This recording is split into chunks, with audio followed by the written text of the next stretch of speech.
Michael, welcome to Hey, Superseed. thanks for having me. Thank you so much for being here. Happy to be here. Yeah, I've been really looking forward to talking to you because I have had the urge to pick your brain on so many things for so long. I really appreciate the work that you do and how you reach Thank you. people, and I'm one of those people. So Awesome. Thank you. Pick my brain. Let's do it. yes, okay. So I'm just gonna, like, as usual, I'm gonna start out just reading your bio for Okay. folks. Michael Mezzatesta is an online educator using social media to spread ideas for a better future. His fast-paced, informative videos on Instagram and TikTok present sustainability through the lenses of economics and finance. By explaining the systemic nature of social problems, from climate change to inequality, and advocating for genuine solutions, Michael encourages people to imagine how the future could be better. I like the word imagine, and I like the word genuine solutions. I think those are really not paradoxical whatsoever. No. Yeah. No. Yeah. I think that it could really be pretty awesome if we pull this off. Mhm. So Yeah. yeah, trying to put that kind of utopian, optimistic spin on some of the messaging. Mm-hmm. But yeah, genuine solutions, meaning I try to stay away from like the BS and Yeah. kind of the greenwashy, like, metal straws type stuff. I mean, I have nothing Yeah. against metal straws, but that's not going to solve the climate It's not going crisis. to solve the climate crisis. Love a metal straw. Yeah, right. And it's Yeah, a yes exactly. and. We love a metal straw, and Just- it's not going to solve the I problem. don't talk about that kind of thing too much. Yeah, exactly. And I want to talk more about those genuine solutions. But first, I actually just want to, like, kind of before we talk about all of the degrowths and the postgrowths, I want to bring the audience's attention to something that I read in your Substack. Cool. You reposted a very striking, like, visual diagram of the reach that certain far right kind of media personalities and outlets have. Yeah. That is so disproportionate. It's just, like, gigantic compared to more progressive media. Yeah. And I love this quote that you wrote, which is, quote, "Progressives have a media problem and we need a media solution." For me personally, it's less about Democrats versus Republicans and more about building a positive vision for the USA that people can rally around. It's time to invest in progressive creators and storytellers and let them do their thing, end quote. And I think I want to dive into this first because of how many people I know deeply agree with this, but are just a little bit like, okay, but how do I actually do the shift as a storyteller? And you share obviously really engaging and clear information. You're one of these people who is part of the shift. So can we unpack, like, what your approach is as a storyteller and how others can kind of do their thing, as you're saying? And one of the things that I want to just put, like, as a sidebar is the fact that I think that, one of the things you've sort of reflected is, like, reaching more people. And one of those things is, like, showing people that you're lifting weights and, like, how to reach new, like, Oh, you saw new the thirst audiences. traps. Yeah, like, the thirst traps are really important for this conversation and not to be taken lightly and not to be, Great. kind of minimized. So tell people, tell the world. Yeah. Well, by do your thing, I think that actually means something different for every person. So I don't think that there's a cookie cutter way to do progressive media. But I think that something we can learn from some of these creators who are on the right is they're just presenting topics that are interesting and fun to talk about, and then they weave in politics at some point. It's not like a politics show, right? Joe Rogan is not a politics show. He's not a politics guy. He's just a cool guy who likes wrestling and asks fun questions and, like, is entertaining to listen to. And then he brings in politics sometimes, right? So I think that's something that's important to learn from, is the way that the right has really taken, like, cultural topics, whether that's sports or wrestling or video games, and kind of woven in some politics. But the reason they have such a big audience is just because they're talking about stuff that people care about. And I think folks that are on the progressive side can learn from that, because it can be a little bit too on the nose sometimes to just, like, listen to a politics podcast. I think that's a very small percentage of the population that wants that.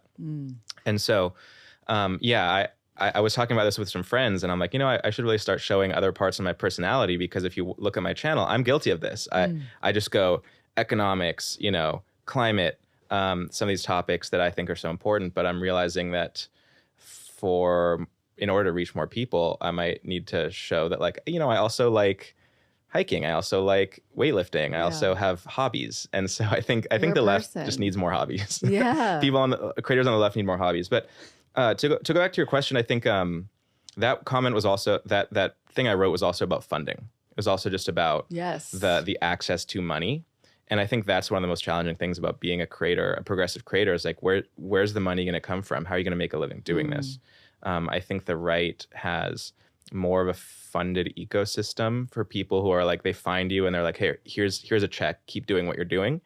And in progressive media, that doesn't happen. All the money is going to nonprofits and white papers and op-eds in the New York Times. And I think we're finally realizing that, like, that's not reaching the right folks. It's not reaching the average American voter, if we're talking with the US lens. And so, I also think that we need to push institutions to fund progressive media in new ways.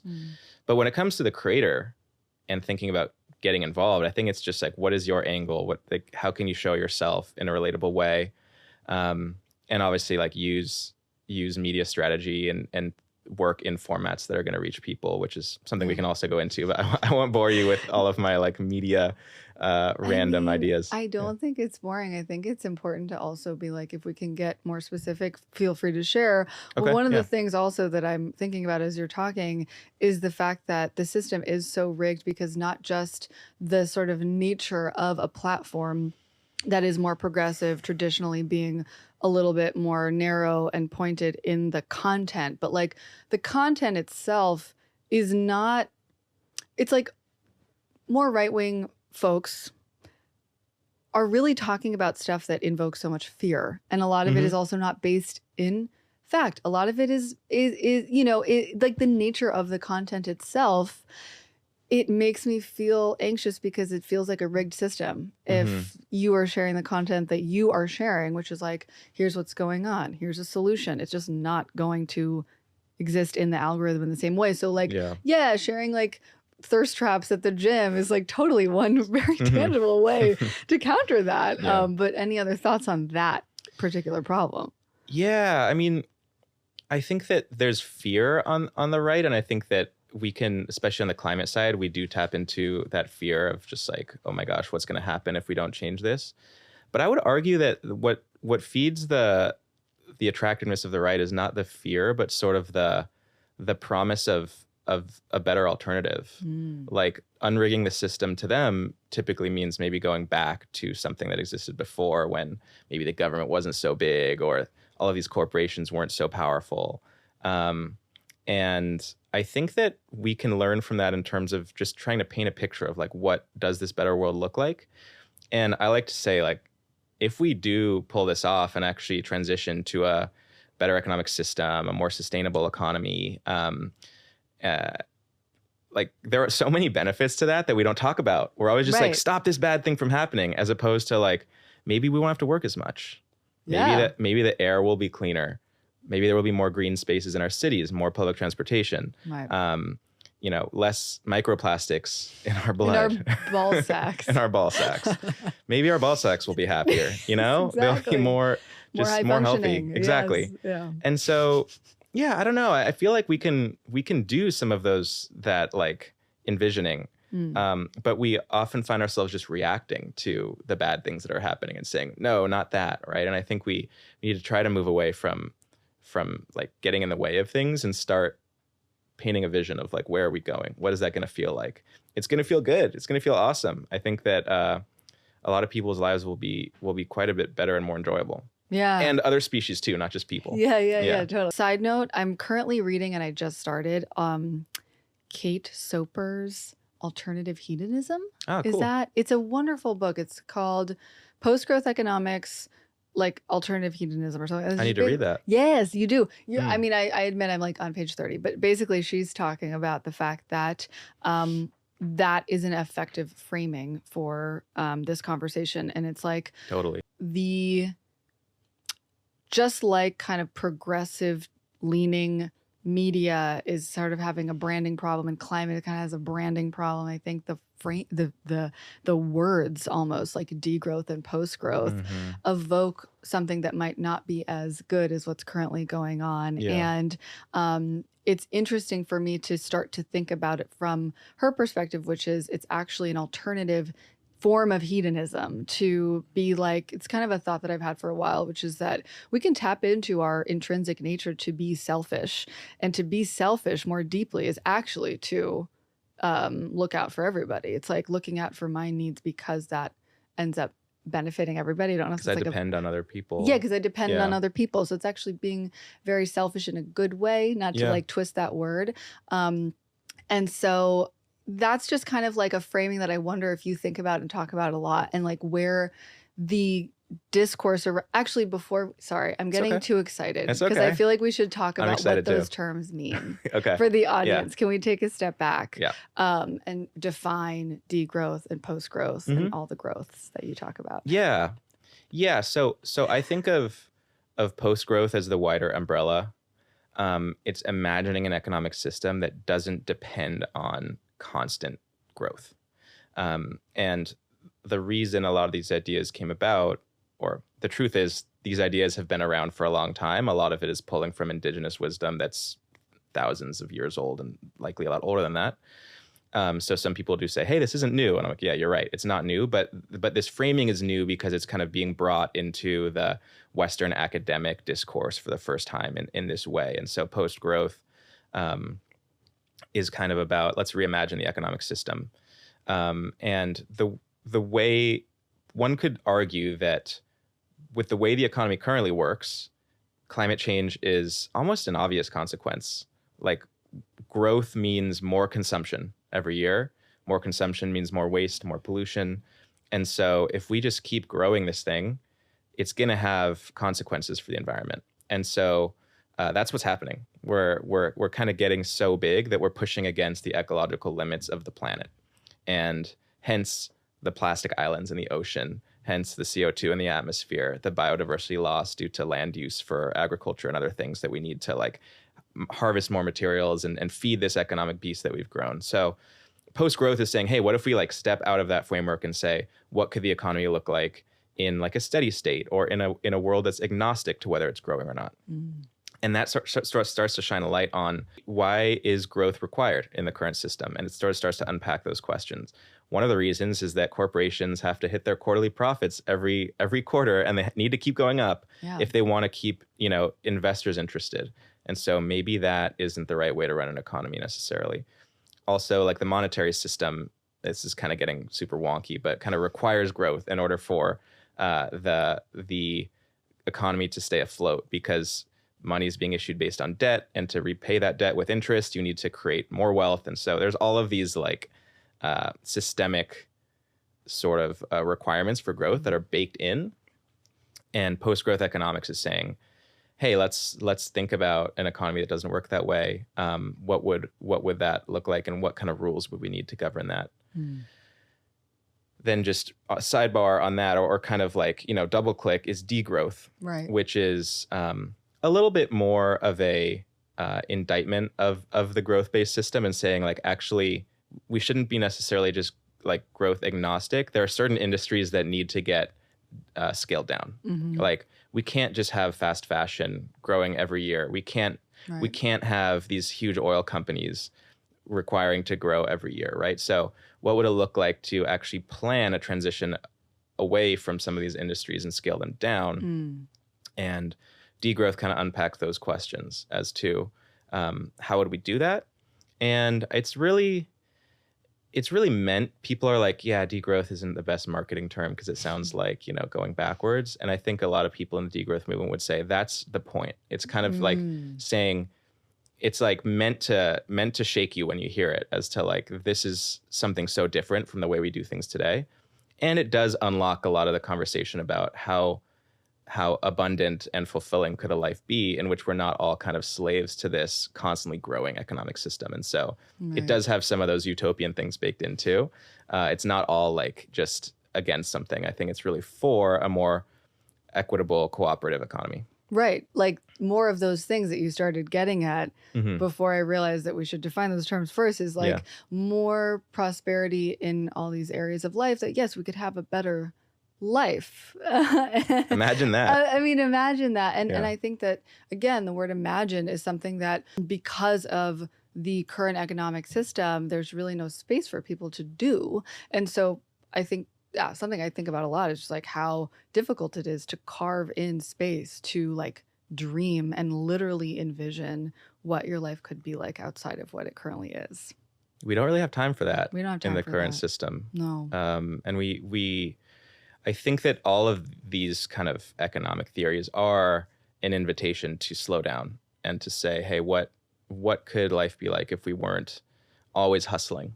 It's really a shift away from the kind of hustle culture mindset of like grind it out, achieve your goals by just doubling down and working harder. It's like, well, what's the point of working hard? Isn't it just so that you can have more time to yourself after? So like, what if we skip the part where you grind for like 30 years and get sick or something, you know, and like and like end up with like a bunch of physical ailments?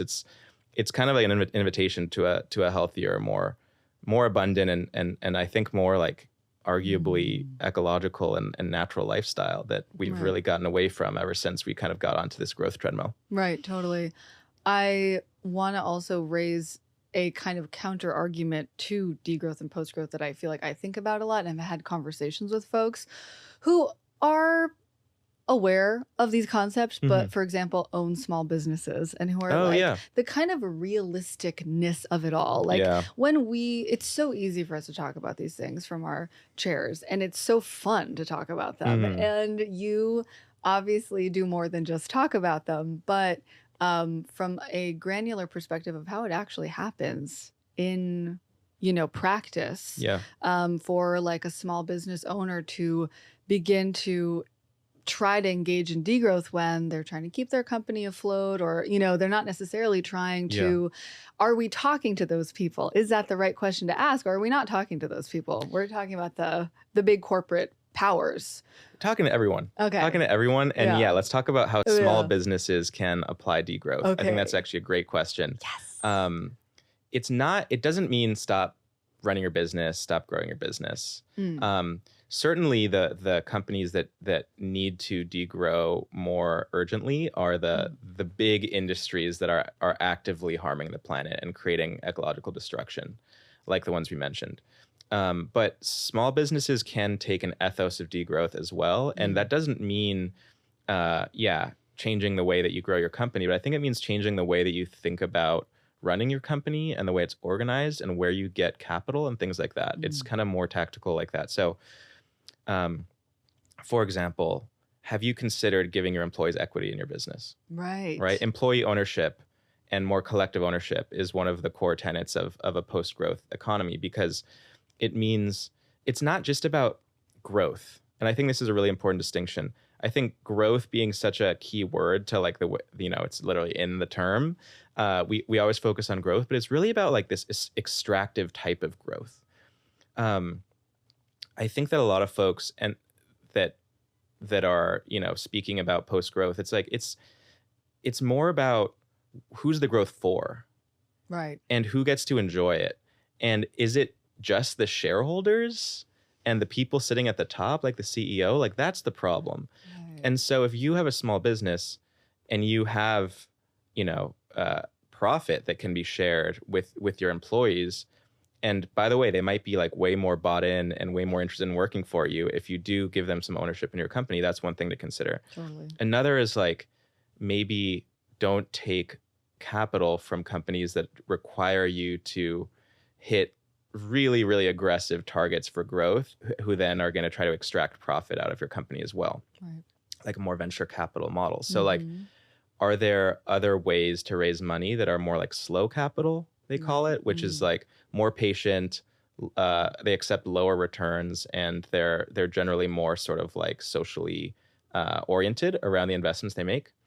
And yeah, like what would it also look like to give back to your community in some way, right? Like how do you think about the growth of your company as a social good, as opposed to like, this is just for you and your pocketbook and, you know, paying the mortgage on your house, which, by the way, like, Yeah. totally hope that you can afford your mortgage. Yes. We can talk about like social housing and all of that, and whether everyone should need to take out a mortgage, but that's kind of a separate topic. Right. I think that really it's a shift towards growth for who, right? Especially at the smaller business level. And if you can apply some of these community-oriented values to your business, a whole new realm of ideas might open up. And kind of depends on your community and depends on your business. But I think that you as a business owner will probably be more fulfilled if you feel like your company's success is improving this, is helping your community flourish. And I think that's really like the shift that people are being invited to make here. Yeah. That is such a wonderful answer, because I have been genuinely thinking about the more specific kind of pathways for folks who aren't, at billion-dollar companies. For the big corporations, what would you say for how we can voice our demand for them to start incorporating degrowth? Or is that, like, how do we actually approach the bigger guys? Yeah, or is it a regulatory thing? Like, how much does policy play into this? This is like the biggest question I can ask you. Yeah, it's okay. Sorry, Michael. Let me solve the global economy with this answer here. Buckle up. It's more just like, like, what does it take for us to get to this point? Well, this is what's so interesting, and the reason that we need to talk about it at an economic and policy level too is that a lot of CEOs feel trapped by the growth imperative as well, right? Like, there's a lot of really smart people running these companies who have ethics and who care about the world. I mean, not all of them, but there are some who are like, look, this is all really cool. Like, that's a great idea. Loved the book, whatever. But like, I need to hit these numbers for my next quarterly return. Otherwise, I'll lose my job. So to some extent, it needs to be a broader, like, economy or system level conversation. But when you get into the how, it's really hard because there's so much momentum carrying this thing forward. And so I do think policy has to play a big role. I do think that you need like really smart regulation of some of these industries. The issue there is that regulation can have unintended consequences. So it's a quagmire. It's really difficult. But different people are interested in different angles. So like, there's the policymakers, there's the business leaders, there's also like the spiritual leaders. I think that if every one of these Fortune 500 CEOs like had a spiritual awakening hopefully in the next few years, that would also be huge, right? Yes. It's not like, people need to get reconnected to their bodies and the land and realize like, oh, I have more leverage than I thought to actually help bring a better future about. But it is tricky. And I do think that some industries are going to have to be dragged kicking and screaming into like a post-growth future, and others are going to actually lead the way. And I think we need to find those business leaders who are willing to lead the way and to make some of those riskier decisions and say, I'm going to change a structural thing about the way my company works by implementing employee ownership plans, or by changing the way that the bottom line functions so that there's some sort of social good that we're generating. And there are companies that are starting to do this. And so I think we need to do a better job of elevating those people and companies and making it cool to do that. So there's that cultural piece as well, which I think is where social media can help. Yes, totally. I think that is one of our kind of prerogatives as folks who try to shift culture or storytell on these issues, is like just making it sexy, making it cool. Sometimes that looks like just sharing that you went to the gym and lifted a lot of weight. And instead, like, there is a secret, there is a way that we can tap into a little bit more of our kind of primal, right? Just what pings our neurons from a primal level. And sharing also what you're doing about your business, right? Like there's a viral video going around. I don't know if you've seen it, about Dr. Bronner's, and the way that they have the co-CEOs there have put a ceiling on, I think it's the top paid executives of the company can only make 7 times the lowest paid full-time employees.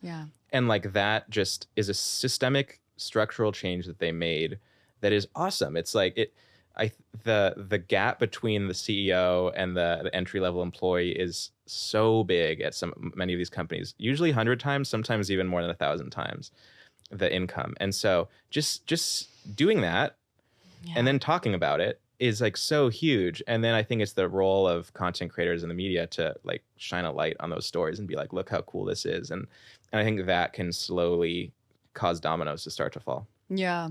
I don't mean to grill you on this, but I'm just so curious. It's okay. Like, why are there not as many mainstream like Patagonia models or Dr. Bronner's models? Why are those companies so obvious and we know them because there are so few of them?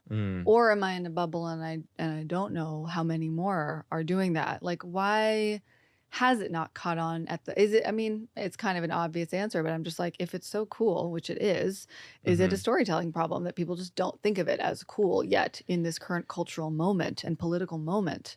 I think it's pretty new to happen at the scale of a large corporation that is competing in a global market. Yeah. So like a Patagonia creates a lot of waves because it is new and there's no companies that big that are really doing it. And so I do think that that's a piece of it. I think a lot of them would argue, oh, it's just uncompetitive to do these sorts of things. But if we see more companies make these shifts and keep doing great, then it's kind of an emperor has no clothes moment of like, actually, this is completely possible. And why aren't you doing it too? And so that social pressure, I think, is starting to grow. I think also, to your point, like there was a article by Milton Friedman about, I forget the exact headline, but I think it was basically that the social responsibility of a corporation is to grow its profits. And that was the norm back in the kind of 70s, 80s, the Reagan era, this era of deregulation and sort of a shift into like a very individualistic form of capitalism. And we're seeing a new shift now of a return to more of a collective framing. But like I said, it's kind of a matter of dominoes falling and when are these big systemic shifts happening. And I think we're at the beginning of that turn, which is why it feels like there's these vignettes of examples. But I think that over the next few years, I really believe that it will become a lot more common. Do you believe that in the context of kind of a counter movement against what's currently going on in this political moment with what I love the term tech broligarchs? Yeah. Because I'm hearing you talk and I'm thinking about the Tesla car salesman on the White House lawn. And I'm wondering what you're thinking about just this current moment with all of those concentrated powers in the context of what you're talking about, which I also believe in the future. Can we talk about the tech broligarchs? Just go for it. God. So I think that what these people represent is actually a completely different vision for the future than what most of the world wants. I think that they're completely detached from what people actually want. And what I think they're envisioning is a world where they are leading the vanguard of humanity into a colonization of space. Mars is just the beginning. And they are cyborgs at that point because they've neuralinked themselves and they're plugged into AI and they have all of these like anti-aging technologies. They can live as long as possible. And I think that they see themselves as the leaders of a new version of the human race that's going to colonize other planets and harness the power of computers and put them into their heads and optimize everything and make everything more efficient. And they think that's super cool. They think that's a great idea. And no one else thinks that's cool. No, that's not cool. No. I think their heads are so far up their own asses that they think they're like really doing something that the population wants. Yeah. But I think that the rest of us are like, no, actually Earth's pretty good. We're pretty good with Earth. Let's stop destroying it. Yeah. And can you please maybe like send yourself to Mars and not come back, right? And if you want to Neuralink yourself up there, go for it. Go for it. Go ahead. That's your place to do it. We're good over here. We're cool with that. Yeah. Go ahead. Yeah. Just like You don't have to come back. Yeah. You can stay there. Just run your cyborg operation on Mars. We don't want to hear from you. If you send us the occasional update, fine. We'll read it. But but I really do think that they see this as like the future that people want. And I think it's because they read a couple sci-fi novels when they were kids and decided like they're going to be like the Luke Skywalker kind of figure. It's super narcissistic. It's super detached from what normal people actually want, which is like a good life, a livable planet, Clean air, some free time, time with their family, some parks to hang out in, and like to not have to slave away just to afford a studio apartment. So I think that ultimately it's a huge difference in values and vision for the future. And I think that what they've become is completely detached from any sense of like their corporal nature as a human body that's part of a system that's been here for a long time. They have no interest in that. And so I think that what we can do is sort of shine a light on the importance of like being in your body, being connected to land, being connected to nature, and show how much healthier and happier we can be than they are. Because I don't get the sense that these people, whether it's Elon Musk or Mark Andreessen or whoever you want to point to, I don't think they look very healthy or happy. They look pretty unhealthy. I don't really want to be them at all. I agree with so that. I don't mean that's like body shame them, but I mean like maybe a little bit of that would help. Maybe a little bit of that would help. Point the body shaming towards the billionaires who are like completely detached from the rest of society, and I think shine a light on how kind of pathetic their vision is and how much the rest of us don't want it. Because only then I think can we have that emperor has no clothes moment when we're like, wait, these guys are leading us in a direction we don't want to go. Right. What else is there? Yeah. And I know I didn't get to the Tesla sales on the White House lawn thing, but no, I think that he represents a vision that a lot of these broligarchs have of them as leaders of society, when really what we see them is as these almost parasitic individuals who are just pulling wealth out of society, pulling profit, pulling wealth up towards the top, and then using it for nothing that people actually want. We used to have really rich people like building libraries and monuments and contributing to public infrastructure. Right. And I would be more okay with super rich people if they were actually creating some sort of social good. Yeah. But in this case, they're not. They think that social good is this future sci-fi plan, like, plan that they have. And it's not at all what the people want. It's not what the people want, and it's also in such opposition to, I think, a lot of the voter base that voted for Trump in this election. And it's so fascinating to me to have that dichotomy of like Trump being the puppet of Elon Musk because, and Maurice Mitchell was a fantastic recent guest on this podcast.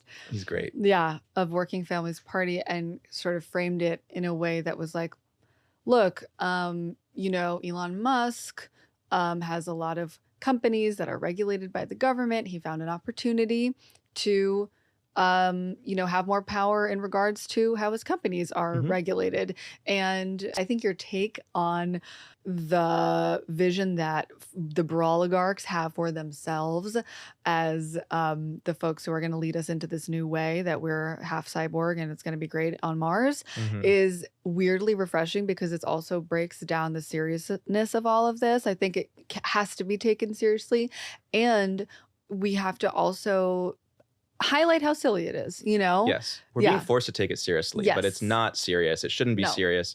Unfortunately, they have so much capital and so much power that we're all being forced to take this vision very seriously. And I think we all need to just notice that it's not at all what we actually want to do. I don't know about you. I don't want to go to Mars. It's going to be less fun than Earth. I think Earth's going to be the place to be in a few hundred years. Earth is the place to be. You can go to Mars. You can literally go to Mars. You just go to the desert in California. Beautiful deserts here in Utah. Basically Mars. Yeah. And getting back to what you said about the Trump base and whether they actually want it, I don't think that they want it at all. And I think it's creating this very interesting and important division in the quote unquote MAGA movement between the tech broligarch type people who see themselves as these like sci-fi visionaries, leaders of the free world on Mars. Or not so free. Yeah. Their world on Mars. And they have like the toiling masses underneath them who aren't cyborgs. And the sort of middle America populist MAGA movement of folks who are, working class, who just want a president who's going to stand up for them.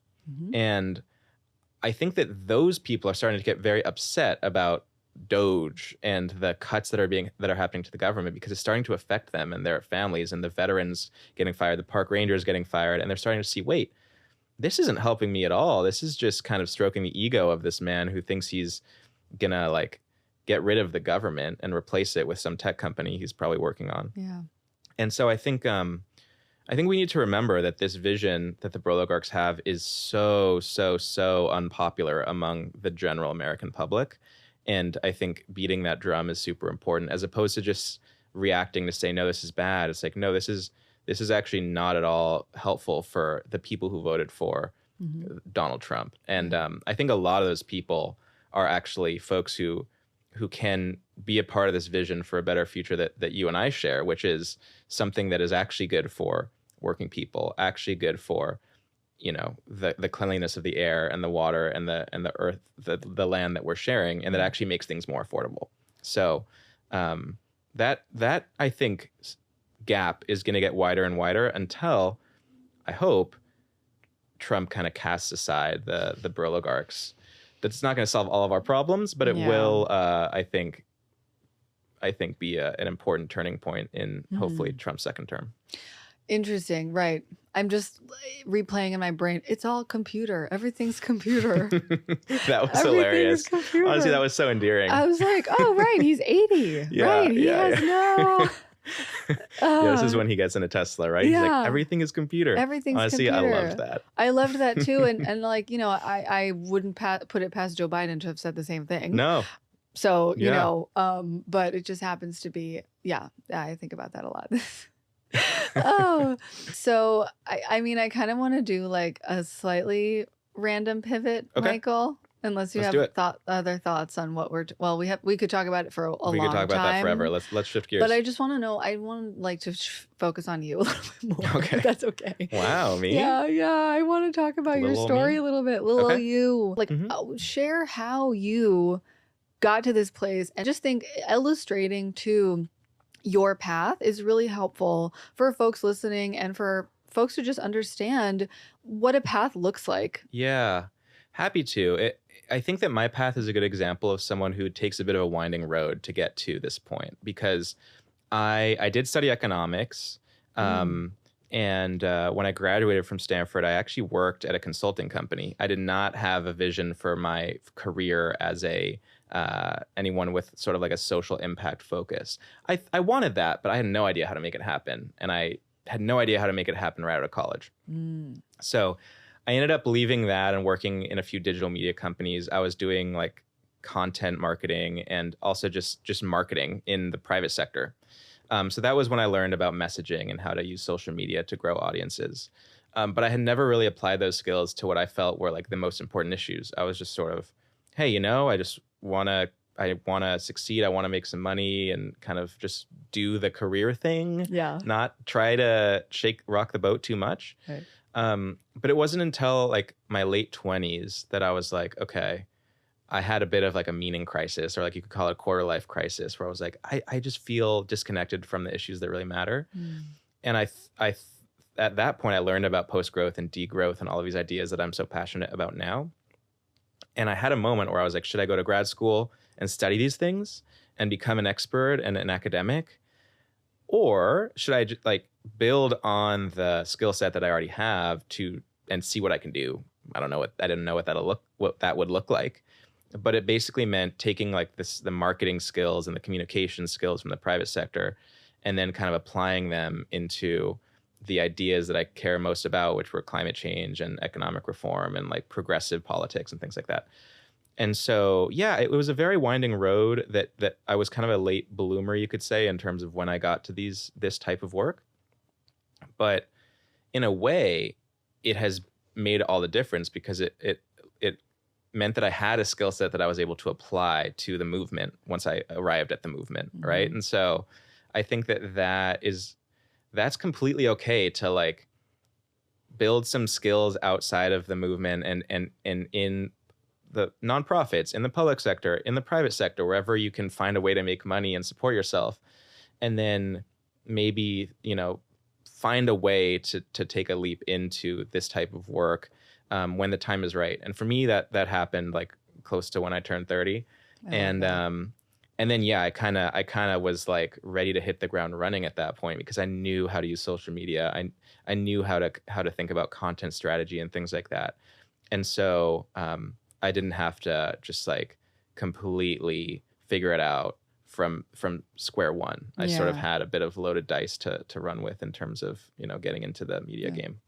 And I think that, your example is one of many where, you say winding road, and I feel like everybody's path is kind of a winding road in a way. Totally. And it's wonderful that, another thing that you're highlighting is just like everybody has a very unique skill set. Everybody has that level of, specialization to some degree, or to any degree that they are at least passionate about, and maybe there's overlap with what you're also good at and what you have experience in.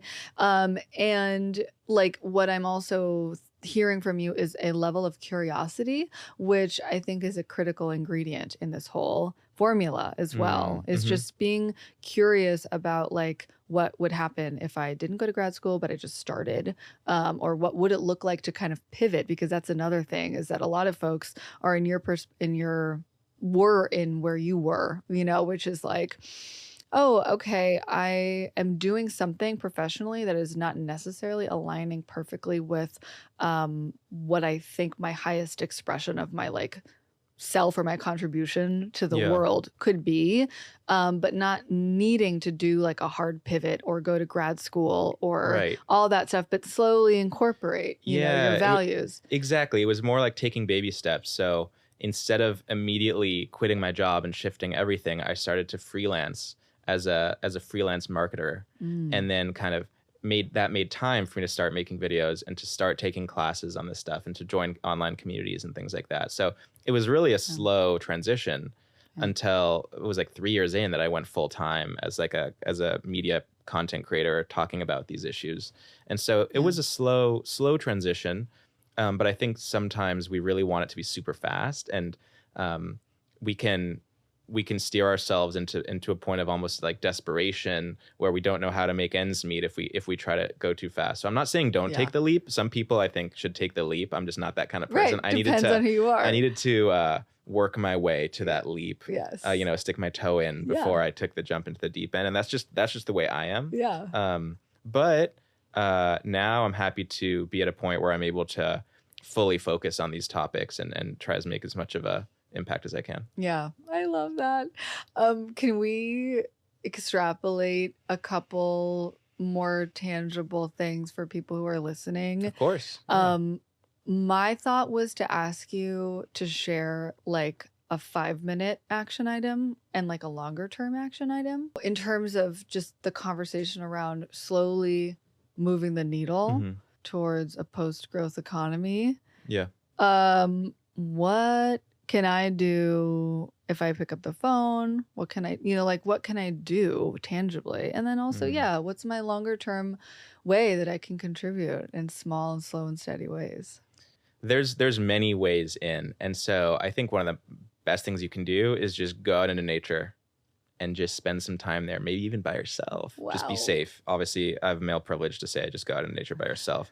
Bring pepper spray and also maybe bring a friend. Definitely. Don't go into bear country. And if you can even access nature, but yes. Exactly. But if you can, yes. That was like very essential, because one thing I didn't mention is that I took some time to just go on a lot of hikes by myself during this period. And I was like, oh, this is why I'm kind of unhappy. This is why. And solitude in nature can be very clarifying if you can find a way.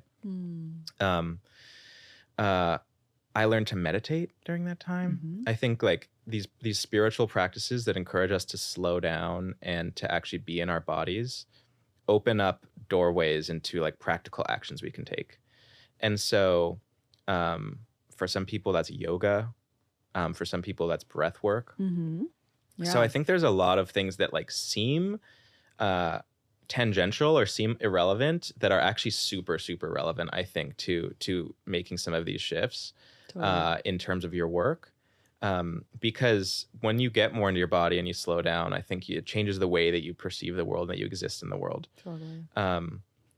obviously there's books, right? There's incredible books about this stuff. I mean, I don't know where to begin with the book, Rex, but I think for me, Less is More by Jason Hickel was an incredible introduction to degrowth. Donut Economics by Kate Rayworth was an incredible introduction to sort of to donut economics and also kind of post-growth thinking.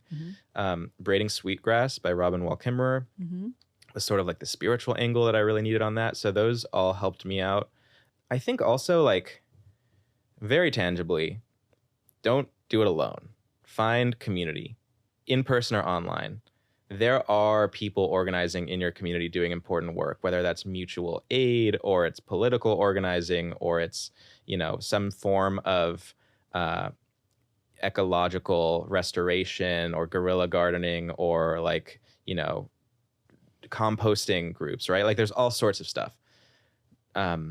Try just getting into a community and doing some of the stuff with your hands. I think that really helps. And for me, it was during the middle of the pandemic. So I was actually joining these spaces digitally. I joined a few online classes, became a member of certain, you know, like the Postgrowth Institute is really cool. They had some online courses during the pandemic. And so I think, like, that's my laundry list of things you could do in the immediate term. Yeah. I love that. And then, yeah, the longer term one is harder, but I just would say, I think the lesson from me was you don't need to completely reinvent yourself immediately. Just think, what do I know now? And how could I use those skills to work towards a better future? And that will just be the next step on a pathway that you actually don't have any idea what's on that path. Don't try and see 5 years out. Just see, like, 5 days out. What can I do right now to apply what I know to the things that I care about? And I think the path will just reveal itself. I totally agree with you. Thank you for sharing that. It's important to come back to the concept of just being in your body. And I wish that Elon Musk had heard what you just shared. Send this to Elon. Send this to Elon. Elon, if you're watching, go touch grass, basically. Touch grass, what I man. want to tell you. Chill out. Just chill out a little bit. Yeah. And I think it's things that a lot of people are kind of like, yeah, I know, right? But it's for a reason. I would say just one more book I want to plug really briefly go. because it's really important in this current moment. Yeah. Is Hope in the Dark by Rebecca Solnit. She wrote it during the opening of the Iraq War and sort of about the progressive movement and how it felt like a really terrible moment, really terrible time. The election didn't go their way, and then basically the bombs kept falling. It's a really, really powerful reminder of the fact that it is not a straight line towards a better world. It is a winding road, and there are a lot of ups and downs. And we need to not just push for the ups, but also remember history and remember how far we've come and the movements that we're actually part of that we might not even know that we're a part of, and the ancestors that have been working towards this for generations. And just really, really grounding book on how to stay hopeful, which does not mean optimistic necessarily. It doesn't mean that you are, like, really sure everything's going to work out, but action requires having some belief that the action is going to be important. And so hope is really essential for that.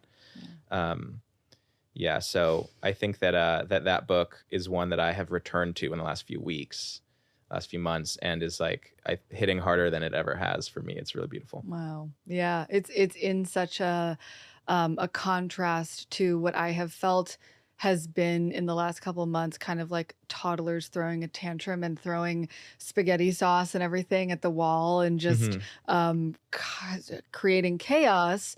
And what I think we're trying to do is understand the fact that this is our lives, and this deep shift that we are currently trying to build take a lot of time, because that's just how it works on this planet. Yeah. Things just take time. Things that sustain take time. That's how I think about it a little bit. So that's Absolutely. really helpful. And it's important to be ready for those moments of high elasticity when everything changes quickly. Yes. So this idea that, like, we can kind of prepare ourselves internally and within our communities for maybe a crisis or for maybe a moment when things start to break, but we're actually kind of ready because we've been thinking about it, we've been working on it, we've been reading about it, we've been talking about it, we've been living it.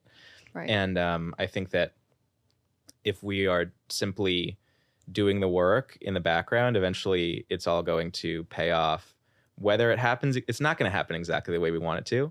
A really powerful example of this just happened in Los Angeles, my hometown, which burned in the fires, the Palisades fire and the Eden fire in Altadena. But what was so beautiful about that for me is that, you know, people think, oh my gosh, we need to prepare for these crises by like buying guns and like hoarding food and toilet paper. And we have billionaires building bunkers because they think they're going to need to like protect themselves from like armed mobs. But what happened in the fires? There was no violence between community members. There was simply a pouring out of support for people who needed help. There was incredible mutual aid operations set up like on the fly, giving people food, clothing, electronics, like everything they could possibly need to get back on their feet. And that all popped up almost immediately. And it gave me such faith that like when these quote unquote crises come, and that was definitely a crisis, right? That we're all going to actually help each other out. And it was the folks who have been involved in mutual aid in the past who like really were leaders in that situation. But you don't need to be a mutual aid leader to participate. I'm not a leader in that space, but I showed up and I like unpacked boxes and I handed things to people in the caravan of cars driving by, and I helped like sweep up debris and things like that, right? Like you don't need to be the visionary. There are actually people doing the work already who we can learn from and who can step into leadership roles when the crisis comes. And so this idea that we all need like a bunker to survive the coming future is just not true at all. Those people are going to be so lonely and so out of touch, and they're going to realize like they spent $100 million on this bunker for no reason, because actually like people are out there helping each other, feeding each other, housing each other, and it's going to be really beautiful. Ideally, we avoid as much of the negative consequences as possible by like building a more sustainable society and economy as quickly as we can. But I don't think that emergency is an opportunity for violence. I think it's an opportunity for community, and that's what we saw in LA. Wow. Really cool. Know your neighbors. That's know your neighbors. Go talk to your neighbors. Actually, that is the most important thing you can do right now, probably. Yes. Books, yes. Hikes, yeah. Talk to your neighbors. Talk to your neighbors. That's the key. You don't have to be besties. You don't have to be like, like this, but just have their phone numbers, know their names. Go literally not just the one next door, but really your neighbors. Yes. Yeah. Just get to know them, get their numbers, maybe share like eggs every once in a while. Yeah. Yeah. In this economy. Yeah, everyone needs eggs. Everyone needs an egg plug. Yeah. Thank you, Michael. I have like the most rapid fire thing ever, which is what are your climate superpowers? Synthesizing complex ideas and translating them into digestible sound bites for people to understand quickly. I love that. Thank you. No problem. Thank you, Michael. Yeah, no problem. I'm so happy to have talked to you. This was really fun. Thanks for having me. Thank you.